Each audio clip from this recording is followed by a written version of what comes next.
Hey, Kevin Schmidlin here, host and producer of Philly Who, with a massive thank you to everybody who came out to the anniversary show last week. Not only did we hear the story of Zahab just 5 days before it would win the James Beard Award for Best Restaurant in the country, but we also managed to raise a cool $900 in support of Broad Street Ministry. The episode will be available on the feed to listen back in a couple weeks, but in the meantime, once more, thank you so much.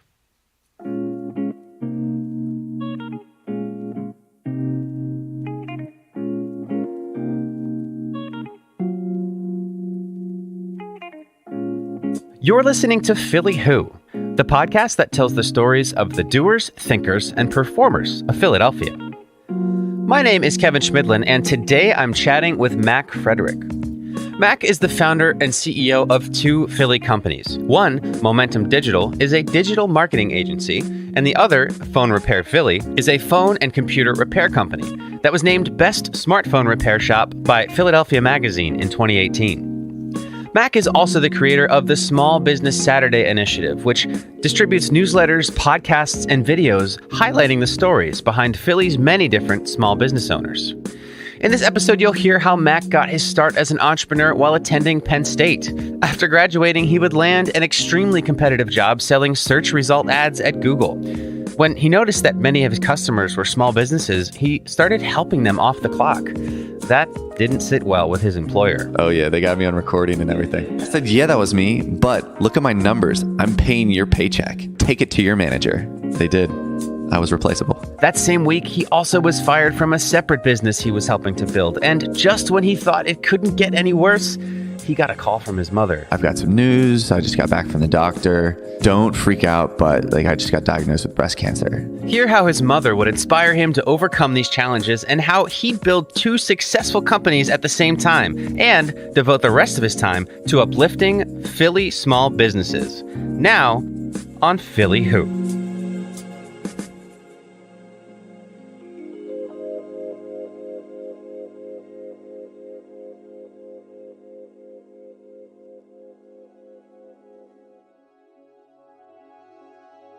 Mac Frederick is what some would call a serial entrepreneur. Now, a typical entrepreneur will often come up with a single idea, start the company, and then see it through and play an important role in the day-to-day operations. A serial entrepreneur is one who is continuously coming up with new ideas and starting new businesses. And actually, now that I mention it, Mac is both, because he not only starts businesses all the time, but also still operates them himself, often simultaneously. And this is nothing new for Mac. While growing up in Greencastle, PA, before search engine optimization was really a term, he had already started showing signs of the entrepreneurial mindset. I was just obsessed with baseball cards. That was ridiculous. I think my brothers got me into it, and I just started buying and selling baseball cards, mostly just going to the local card store and then some trade shows and garage sale hunting and just trading cards and then selling them online and getting familiar with eBay and all that. So was your goal to get just better cards, or were you looking to actually make a profit and make money? I was actually just looking to get better cards and have something to show off. And this was before the social media era. So it's you'd have to invite your friends over just to show off. But, I would sell lots together and, use that money to buy new cards that I really liked. Yeah. Do you remember your favorite? What was your holy grail? I really liked Barry Bonds before the steroid era, and just a Barry Bonds autographed rookie card. Yeah. Oh, you had an autographed rookie card. Yeah. Do you still have it? I do not. I sold it. I sold it. I cashed out. As Mac got older, he would eventually shift his focus to sports, specifically soccer. He spent years playing in school and on traveling teams, and his dream was to play Division I soccer for Penn State. One day, during a tournament, a Penn State recruiter came to watch him play, and he got his shot. I'm playing really well and had a goal and assist and was just doing my thing out there. It was at this tournament down in Orlando, the Disney Soccer Showcase. But the coach of Penn State's watching me, and my dad's also sitting next to this other coach who was interested in me. And in the second half, I was like chasing this long ball and the goalie was running out and I was like crashing towards him.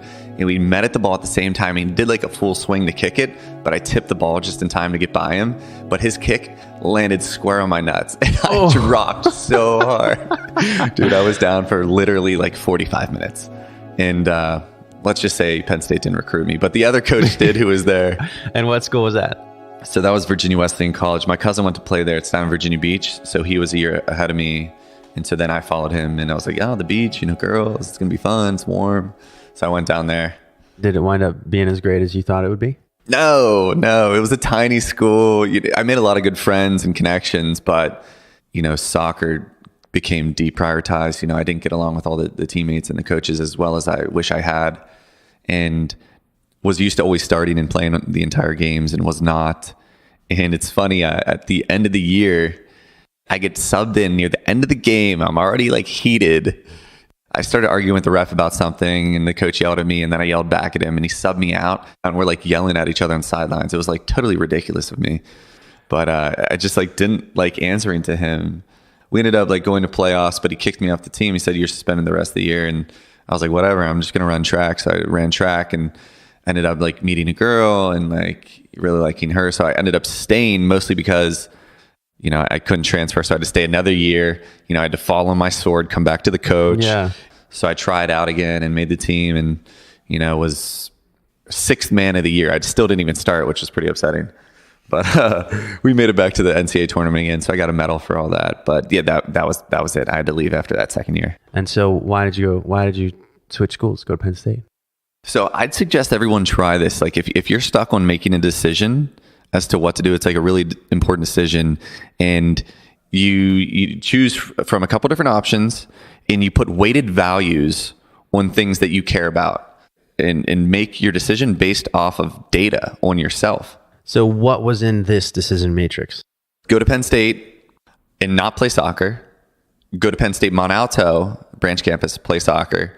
Stay at Virginia Wesleyan and play soccer, or go to another school and play soccer. And Penn State won. Penn State was by far. And so at that moment, had you sold yourself to the results of that matrix? Were you like, whatever comes out here, I'm doing? Or did you, because I know sometimes like when you do any sort of exercise that helps you make a decision, sometimes you find yourself rooting for one of the choices or some people will go through the exercise and it'll tell them to do one thing and they still don't do it. Yeah. So did you feel, okay, this is what I'm doing now? Or did it take more convincing? No, that's a great point because you're definitely biased. And so I'd suggest doing it multiple times when you're on a high and a low and then seeing what you're getting on an average. But yeah, it was overwhelming and I was biased. I wanted to go to Penn State. I think one of the main decisions came down to, did I want to play soccer professionally? Because that was my goal as a child. Yeah. And so it changed. You didn't want to do that anymore. No. I understood that I was learning more about business and I knew there was something there for me. Yeah. So what were you studying up until this point? I had no idea what entrepreneurship was, to be honest. I was studying business management and I was getting really good grades in like new finance, accounting, marketing, all these different classes. This was now my junior year, fall semester, moved to Penn State, and then it really got started. I literally signed up for the marketing club, the entrepreneurship club, the management club, the snowboarding club, intramural sports. Not only do you learn a lot about yourself and what you want to do and like build a great network and relationships, you also get free pizza just about every night. Yeah. So you're eating for free. So you're joining all these clubs, you're learning all this stuff. Now at this point, do you know, I want to have my own business? Do I know that? It's tough. I mean, you always do, but you never know what it is. So you just knew that you wanted to have a business. You wanted to be an entrepreneur, whatever this term means that you're finding out about. What's your first step into entrepreneurship? I was working at Subway at the time and was just a terrible employee, but I enjoyed the money aspect and I was like, oh, $8 an hour. Here we go. Fast forward a little bit through that fall semester, I was having fun, just turned 21, started going out, meeting a bunch of people, making friends, going to clubs. And spring semester came around. I went to the expo again. I went in with a good attitude. I had a smile on and I was just networking, doing my thing. And this guy comes up to me. He was like, hey, who are you? I like something about you. I don't know what exactly he said, but he said, I want to start a club. It's an entrepreneurship club that works with the local chamber. And I think you're the guy to take over it. I was like, cool. What do we do? Yeah. And so he connected me to his friend's daughter who was at Penn State. And we just formed this club called Nittany Entrepreneurs. So I started an entrepreneurship club before starting an actual business. You weren't even an entrepreneur yet. Right. I was like, all right, guys, this is how you become an entrepreneur. Just listen to me. I'm there and I'm like hanging out, just trying to be myself and recruit, to get this club off the ground. And this kid comes up to me and he was like, hey, I have a business. I go, all right, yeah, what is it? His name's Keith Summers. Shout out to Keith, one of my great friends. He's like, I bought this bus. It's an old senior care bus, and I'm turning it into a party bus. I go, say no more. Say no more. I'm in. So what was the next move? I mean, you started a business that was a party bus. I mean, what, people just would get on the bus and ride around and party, or was it taking people places? Like, dude, I did not know what I was getting into. I don't think either of us did, but we pimped this bus out and we would throw parties, but also like transport people in this bus. And we had like a stripper pole in there. We had all these lights. We had a DJ lounge. We hired a driver. We hired a DJ, and we'd have a DJ and a driver. And him and I were like, charging $5 a head to get on the bus, and people would like bring alcohol, and it was ridiculous. And we didn't have a license. I don't think we had insurance either. It was a mess, but I was like, dude, tell me whatever to do. I'll learn it. So I had to teach myself like web design, graphic design, making flyers and handouts and like talking to clubs and orgs and all that stuff. And it was so much fun. Net, we probably didn't make money. Yeah. But overall learning experience and fun. And people enjoyed it. Oh, yeah. Yeah? Oh, yeah. That's so funny. A party bus. How did that end? So we would take a lot of people to like clubs or Greek life events or concerts, and that's where we'd make some decent money. But then we were both 21, like seniors, like we're trying to get out of it. We want to have fun too. And so that got a little messy. And he graduated, wanted me to take over, and I had a year left.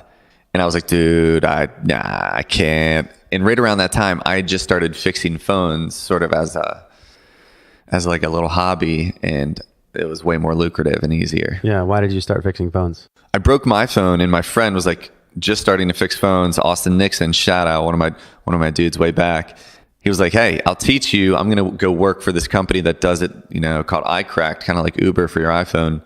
And so he went out to do the internship in like Cali and showed me how to fix my phone, which was a nightmare. I completely broke my phone. And he gave me his tools and screens and everything. And you would book them through the appointments through this app with iCracked. And that's before I went out on my own. And so I'd leverage them like you would Uber to drive. And so it set me up with an appointment. I met this lady at Starbucks. She had like a crying baby with her. And she had this like iPhone 4 that just destroyed front and back. And I didn't know what I was doing at all. I was sweating bullets in there. I was there for like 2 hours. Fix this. Right. She's like, is everything okay? Like, I kind of need to go. I was like, oh yeah, just dripping sweat into her device. Making it worse. Shorten all of it. But sink or swim, baby. Sink or swim is what I like to say. And sounds like you swam. I swam. I fixed it, and from there I just like, oh, yeah. Well, I think I'll get better at this. Yeah. Plus, YouTube was really getting big at that time. And so I was watching a lot of videos, figuring it out. Honestly, to me, entrepreneurship is a lot about putting yourself in situations that you're forced to learn, or putting yourself in situations where you're forced to meet someone. Mm-hmm. So you wound up working at Google right out of college. Yeah. So, how did that come to be? Well, I was like building the phone repair company and building the entrepreneurship club. And we started a watch company and all these things all at once, and building up connections and leverage. And so the job I wanted was basically an advertising sales consultant. Found the job I wanted exactly, studied the role, looked all over Glassdoor for who studied for that role and the interview questions and all that. But getting the interview is literally the hardest part. And 90% of their hires are actually referrals or people they proactively recruit. And so I needed to be one of those people. So what I did is I found someone at Google. So I DM'd that person saying, hey, like I saw you went to Penn State. I'm here now. I was just looking at your LinkedIn and I'm super impressed. You sound like an awesome person. I'd love to talk to you about Google. I'm thinking about applying there. And so that conversation led me to another conversation of somebody who more recently was in the role I was looking for at Google. And so she put in a connection, a referral for me. And then that got me the interview. And then I really prepped for the interviews. I went through practice interviews with bunches of people. So you got the job. Did you like it? Loved it. Loved it at first. I think I came in with a lot more experience than everybody. They really just hire overachievers. And, with sort of my credentials, that was me. But they also hire people that are like stable, and they're concerned about me being stable because I'm kind of an entrepreneur. Wait, why were they concerned about you? I could tell from their questions in the interview. Like what? Do you have any examples you remember?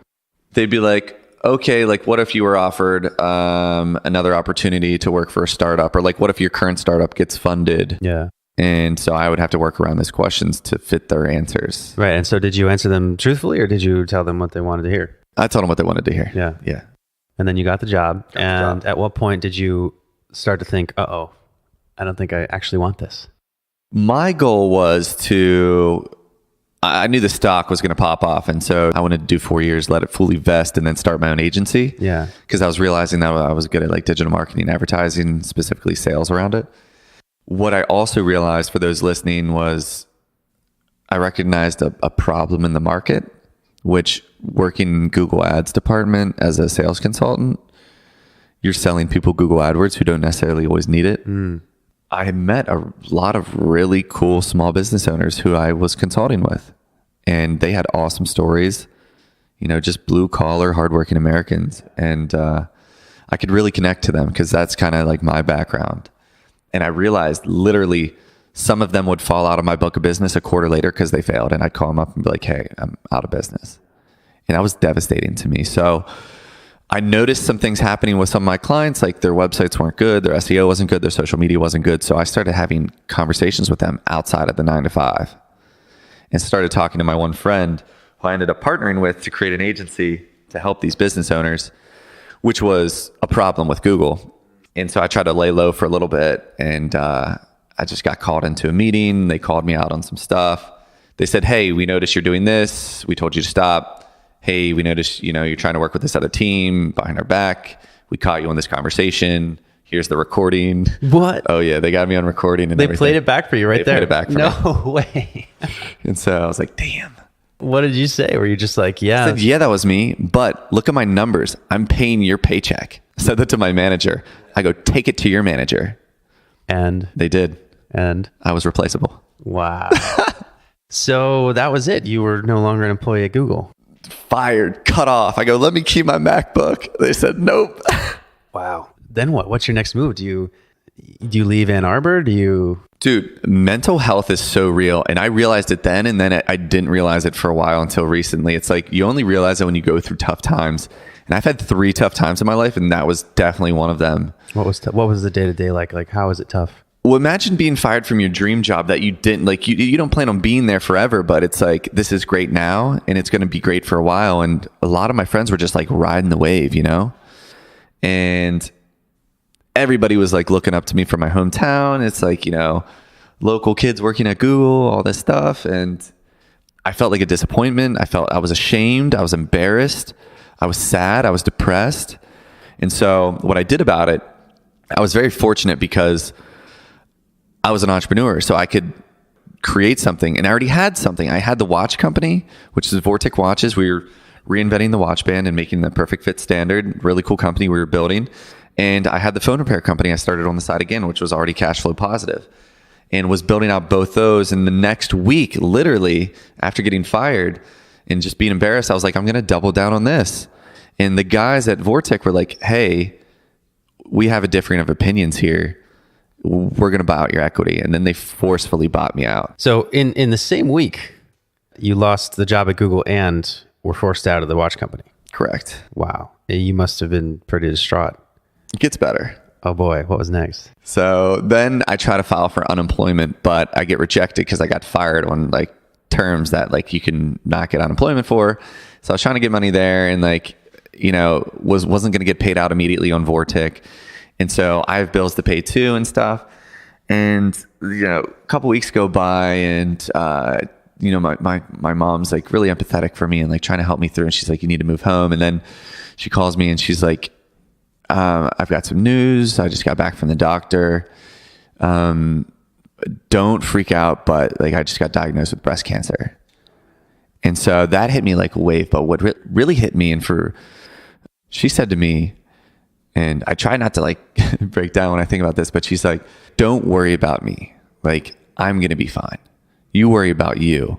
And she's like, I believe in you, and you should believe in you, and you should go after what you want, because you never know. Life is short. And so I did. Yeah. And you took that to heart. Yeah. So how did you take that encouragement from your mother who was dealing with this diagnosis? What was your next move? How did you parlay that into moving forward after all these things went wrong? You just work through it. You figure things out. You know, your back's up against a wall and it's like fight or flight. And I was just fighting. And, you know, I doubled down on phone repair and was making cash from that to support my creation of Momentum Digital, and that's when Momentum was born. Now, is this still in Michigan, or had you come back? So this is like summer 2015, and you know, I had an option to move out with my business partner Michael in Southern California, which is like very appealing, or move to Philadelphia and move in with my good friend Jake and some other people, and close to my girlfriend and my family. And I chose the latter. And I say that on a cold, rainy day in Philadelphia. Yeah. I mean, what did you know? Had you ever really been to Philly before? What did you know about Philly or think about Philly at that time? Dude, I hated Philly. Why? It was like run down. It was like overcast. I didn't like the sports teams. I didn't like the people. I thought it was dirty. I had an internship here, so I had an experience here. And I worked in One Liberty at like 16th and Market, and I just didn't like it. I did not like it. But everybody and everything deserves a second chance. And so what I was thinking was, I need to be closer to my family and my close friends. And I have a bigger and better network here because it's closer to Penn State and my hometown and stuff. And so moved in with my friend Jake, who had a startup that I was consulting with, and sold my phone repair company for the second time. We're talking small cash, but use that cash and the cash from Vortic to start up the agency and restart a third phone repair company. So you really enjoy the phone repair stuff. If you know you can make cash from something, like I was cash flow positive within 60 days. Wow. Of each of this third one. You have the third one. And this is Phone Repair Philly. Yeah. And so the playbook for that is literally digital marketing and SEO and using an office to build a local service company. Yeah. And so I moved into Ventureforth within a month of being in Philly. I lived at like 10th and Spring Garden, which is where I ended up like putting my first phone repair shop.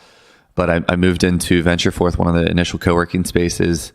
Met a lot of great connections and friends here. Like you interviewed Will from Rec Philly. Yeah. That's my boy. I met him in Ventureforth. Very cool. Him and Dave Silver, you know, a lot of people that I met there I'm still friends with, and I started Momentum out of that and Phone Repair Philly out of that, and was literally working, 14, 16 hour days every day. Do you remember any days or stories that changed your perspective on Philadelphia that made you not hate it? I just knew I could make an impact. Yeah. I knew I could make an impact. And I'm not saying I have yet, but I'd really like to.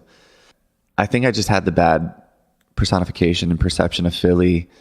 In not being from here, you kind of feel like an outsider at first until you really get grounded. And there was a lot of different networking events and opportunities, and people that you could meet who were genuine.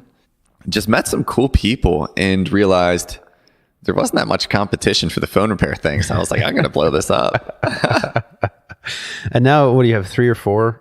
Yeah, I'm starting a 5th shop soon in University City, and probably hint, a 6th in the next 6 months in Temple.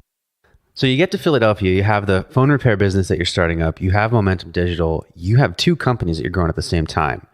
What was that like? Dude, it was a lot of fun at first, and it was a lot of hard work, a lot of long nights. But you get to a point where it's like you can't do it all yourself. So you have to start like relying on other people and hiring other people. For Momentum, we hired my roommate, John. It's a great guy. Taught him AdWords, like Google Ads, and, some subcontractors, and hired my friend Alex for phone repair. And you just start teaching other people how to do the things that you're doing, which is something I got away from, which I guess is one of the points that we can talk about, is the importance and impact of teaching people the right things the right way. And I outgrew the space. So a year into phone repair, being in the venture fourth space, I was profitable within 2 months, and then really started making some serious monthly cash and being very profitable, and was forced out of the space. They literally said, you've outgrown the space. There's too many people in here. It's like kind of like weird and sketchy. You're not paying us enough, and you got to go. And so at that time, I was running both companies out of there, and I was getting recruited from other co-working spaces, specifically WeWork, who just moved to the area in Northern Liberties. And I checked it out. And actually, it was weird timing. Right before they told me I needed to leave, they told me, we want you to partner with us on the space. Like, it's kind of folding. We need your help with digital marketing, some capital, all this. And so I was going to partner with them. And I came to do some recon on WeWork and was like, whoops, this is nice. I was like, oh, this might take over. And so I went back to the guys and told them everything we needed to do at Venture Forth, and they just different of opinions again, and they took it the wrong direction. And then we went back and forth, and they were like, you got to go. And so I moved Momentum into WeWork, and I moved Phone Repair into an actual brick and mortar retail space at 10th and Spring Garden. What was the biggest challenge of growing two companies at the same time? Oh, dude, I had no idea what I was doing with retail. Okay. No idea. I didn't I've never signed a lease before. I've never built out a space. I didn't know anything about construction or like print collateral or signage or like walk-ins or like security or insurance, like all these different things you have to learn and know. And dude, we started making some big bucks, and like, it was just like me and like two other guys.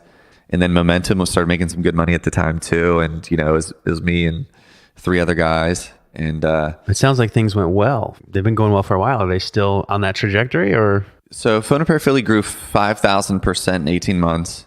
Momentum grew 3,000%. And so I started a second location and then bought a third location all within a couple months at the end of 2016. And that hurts cash flow and everything. And so the one location was in New Jersey, randomly enough, from somebody who's selling it. So I bought it from someone else. And then I started the second phone repair company in a WeWork using that same office model, the WeWork at 15th and Walnut. Meanwhile, had moved into here. So I'm not a machine. I've worked literally 70 plus hour weeks since moving to Philadelphia. But I also used to travel more and have more fun and like have more free time and more cash. But I've just reinvested and like made some bad decisions, and you know, everybody does. So you just got to learn from them.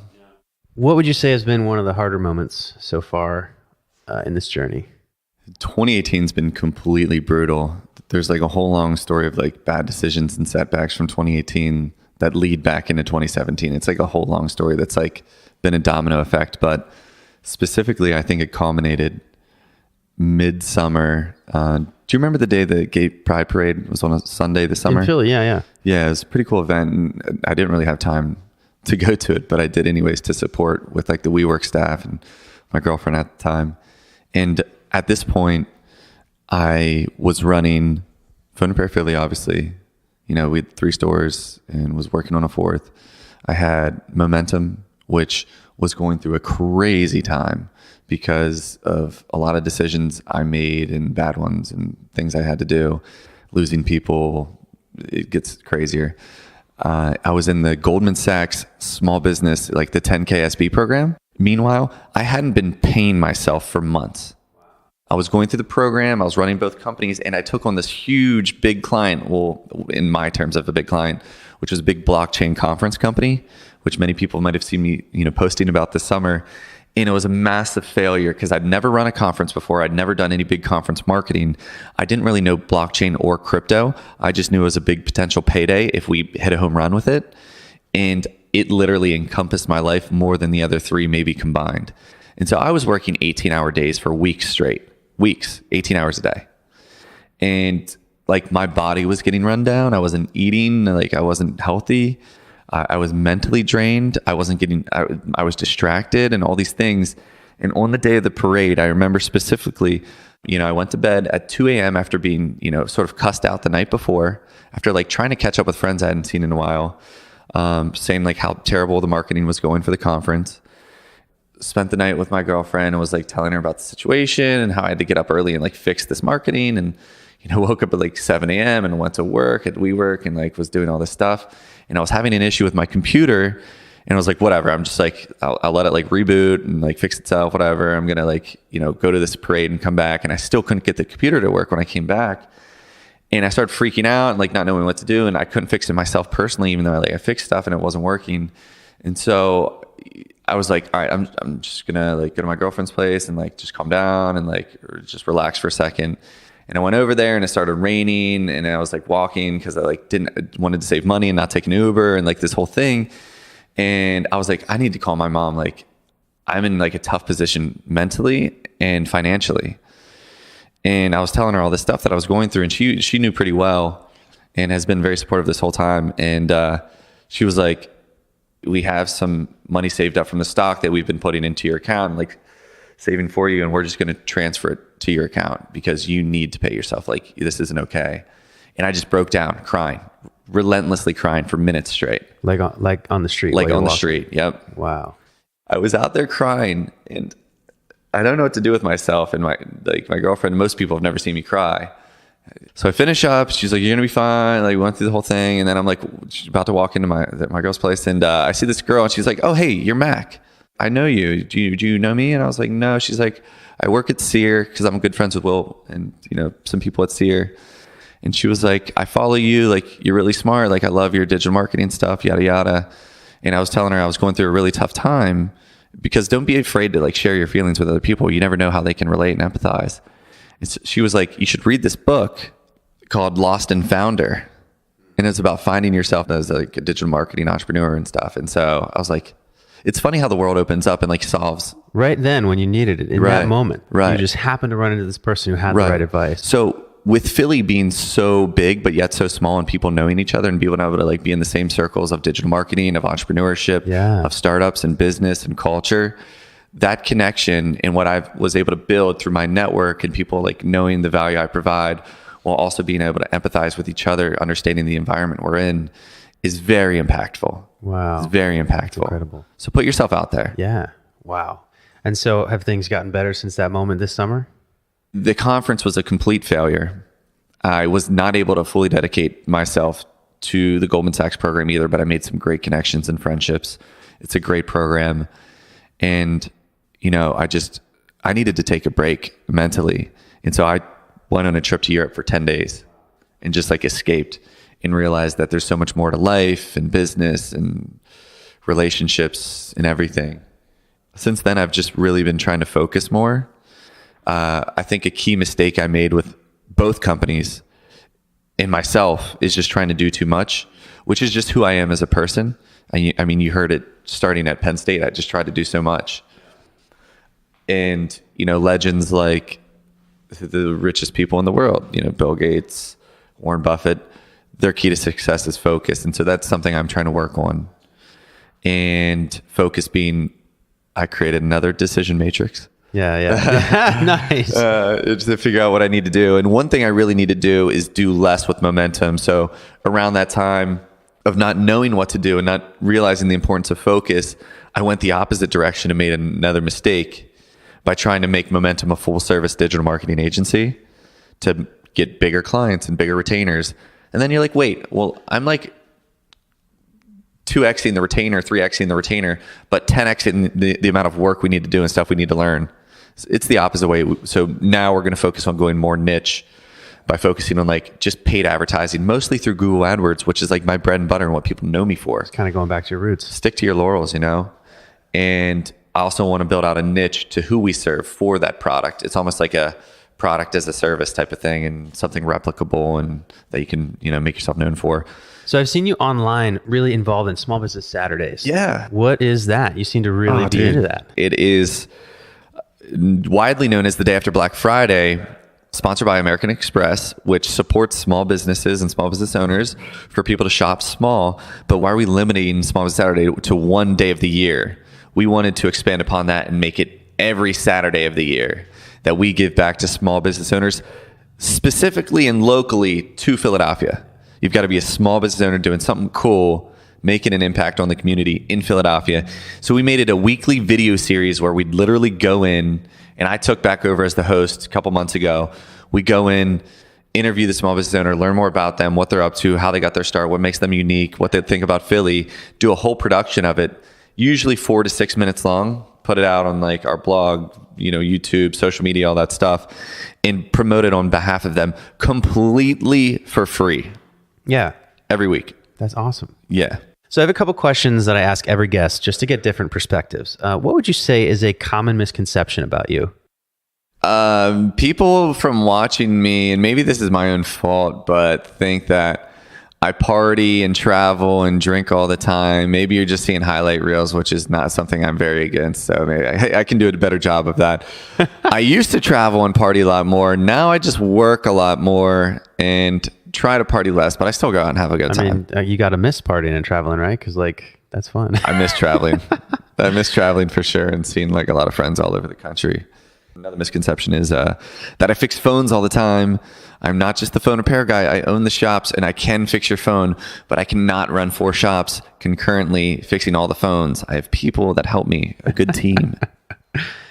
If you could send a message to yourself in the past, butterfly effect aside, sounds like you would. Listen to my parents. I would listen to my parents. I would listen to my parents, and I still need to listen to my parents.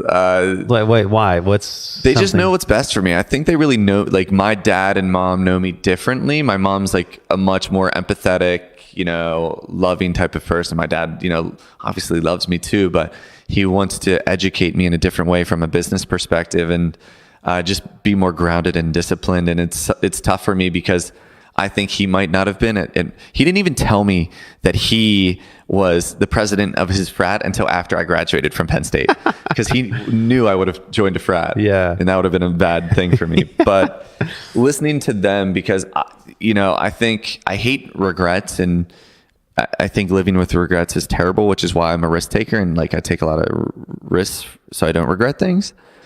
But one regret I do have is not focusing more on soccer. I think I was very talented at a very young age.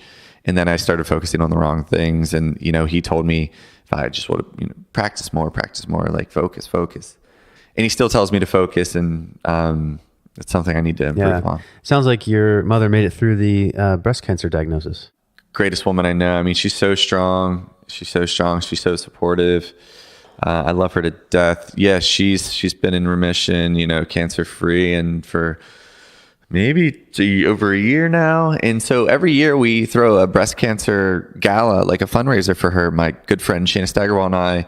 She also runs another agency in the area, but both our mothers, suffered from that, as do many. Yeah. 1 out of 8, I believe, something crazy. Yeah, my grandmother did. So yeah, we throw this get together once a year, try to raise money, raise support, raise awareness. And it's usually late September, early October, right around our birthdays. And it's a good time. Awesome.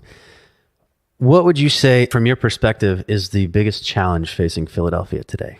I think there just needs to be more support in working together as far as separately. There's a lot of ways we can work together. I mean, specifically in the marketing realm, I'm personally trying to put together a very core group of digital marketing entrepreneurs who are doing big things, and like a power group.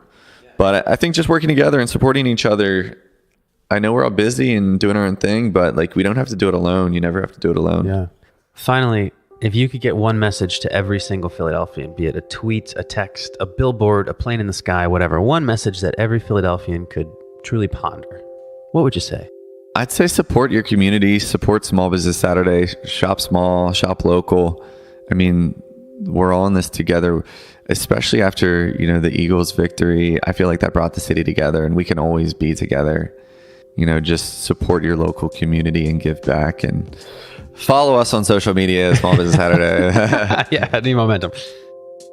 For more on Mac and to check out the Small Business Saturday podcast, you can head to the show notes or to podphillyhoo.com/Mac. That's MAC. If you like the show, be sure you're subscribed. Leave us a rating and follow along on Twitter and Instagram @PodPhillyWho. Philly Who is a Q9 production. This episode was produced and hosted by me, Kevin Schmidlin, with associate production by Angela Gervasi, editing by Max Graham, music by Lee Rosevere, and artwork by Lauren Carhart. For Philly Who, my name is Kevin Schmidlin. Till next time.